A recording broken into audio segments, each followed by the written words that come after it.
head karate instructor at Gracie Farmington Valley and writer at MoaiMartialArts.com.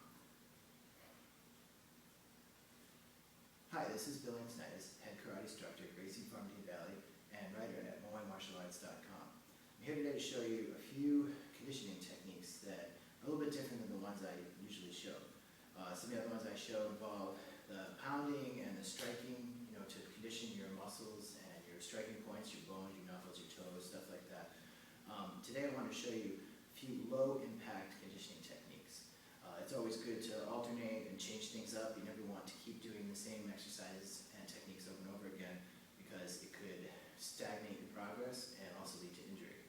So, again, here are a few techniques that you might find useful. Today we'll focus on fingers, knuckles for your shohei single knuckle strikes, and also toes. First off, fingers. One good way to practice low impact moves to your fingers is to press down, give as much weight on them as often as possible. It helps toughen up your tendons and your different joints in your fingers, and there's a number of ways to do that. One way that I like to practice is to do kind of L-sit like this. A lot of people do that to practice training their core, but what I do is I add fingertips into it. So this is one version of it. If the shoulders don't break, you're okay. So I'll just show you one more time. So again, that's just a quick second of an exercise you can do in short bursts because there's a lot of weight in your hands, and obviously your shoulders, but it's a lot of weight in your hands, and also you don't necessarily need to do a lot because it's heavy, so you do short bursts of it, maybe 3 or 4 sets, 5-10 seconds each. If you can do longer, great, but that's about where I am. It took me a little while to build up to that, so some ways people have done it, and some ways that I've done it, is to do fingertip push-ups, or to simply, to build up to that even, press your fingers into the floor or the mat that you're training on. That helps quite a bit. So you could maybe start off by pressing and holding for a set amount of time. If you want to increase the difficulty, press and hold on your knees.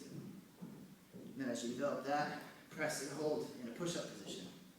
And then obviously you can go into the actual push-ups, like that. So that's one way you can build up your fingertips without striking with them and bashing them, because that will wear them down after a while. It's good to alternate, as I mentioned. Another thing you can do is practice your knuckle strikes, your shohei, in a number of ways without striking with them, without banging them.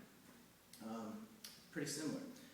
You can press down, and actually, sometimes the shohei leave indents on the mat, so I'll just use this pad. But you can press down, same kind of thing. Start off like this, hold for 30 seconds, a minute, whatever you're comfortable with. Try to have a good strong shohei. Progress to the push-up position. Now I've seen some people do some pretty intense single knuckle push-ups. I'll show them to you on this mat, but if, you can develop it further and even do it on harder surfaces. It's pretty advanced. But for an example, here's it on that. And again, it's really tough on the wrists too, to keep that push-up going. So the thing when you practice the fingertips, you practice doing push-ups on your knuckles, it really develops your strikes, your forearms, your wrists, helps keep everything in alignment. It's a very difficult exercise, but something you can build up to. Third thing I'll show today are the toes. So there are a number of ways to condition the toes. And again, kind of going on this theme of pressure, you can provide pressure on your toes just by sitting back on them. And again, doing that in intervals of time that you're comfortable with, kind of building up. And you could also put more weight on them. So, for example, you could press down one at a time, adding more weight, like this, for what you're comfortable with. You could even, like a dancer, and I'm no dancer, but you could even get to the point where you can stand up on your toes. Again, for intervals you're able to do. Often I like to do this on the toes, holding a wall, and develop, 10, 15 seconds at a time one foot, the other foot, and then try to do both at the same time. Again, it's nice to hold on to something for balance, because it's a lot of weight on your toes, and it takes a while to develop. Again, to further increase the difficulty, do it on a harder surface. This mat's firm, but it's obviously got some give.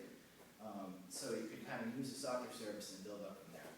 So again, a few tips to help you develop the different striking points that are used most common in karate. Fingertips, single knuckles,